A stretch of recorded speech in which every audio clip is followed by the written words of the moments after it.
ഒരുപാട് പ്രൈവറ്റ് ഹോസ്പിറ്റൽസിനെ ആൾക്കാരുടെ മനസ്സിലൊരു മിഥ്യാബോധമുണ്ട്.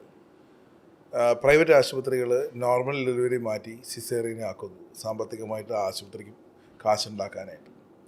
സത്യസന്ധമായി പറയുന്നത് ഒരു ഡോക്ടറും ഒരു ആശുപത്രിയും ഒരിക്കലും ആവശ്യമില്ലാണ്ട് സിസേറിയനാക്കാൻ ചെയ്യുന്ന സത്യം എനിക്കറിയാം, ഡോക്ടർക്കും അറിയാം. പൊതുജനത്തിന് ആ മിഥ്യാബോധം ഇന്നുമുണ്ട്. അല്ലെങ്കിൽ സിസേറിയൻ ആയിക്കഴിഞ്ഞാൽ അത് മനഃപൂർവ്വം അവർ പൈസ ഉണ്ടാക്കാൻ വേണ്ടി സിസേറിയൻ ആക്കി എന്ന് പറയുന്ന ആൾക്കാർ ഇന്നും നമ്മുടെ നാട്ടിലുണ്ട്.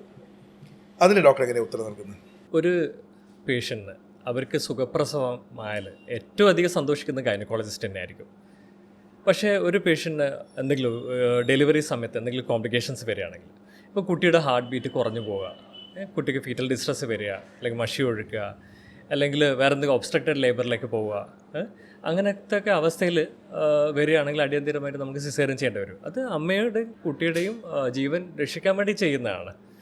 അപ്പോൾ ആ സമയത്ത് നമ്മൾ സിസേറിയൻ ചെയ്തിട്ടില്ല, നമ്മൾ ഈവൻ സിസേറിയൻ ഡിലേ ചെയ്യുന്നത് പോലും അമ്മയുടെ കുട്ടിയുടെ ആരോഗ്യത്തിന് മോശമാകും.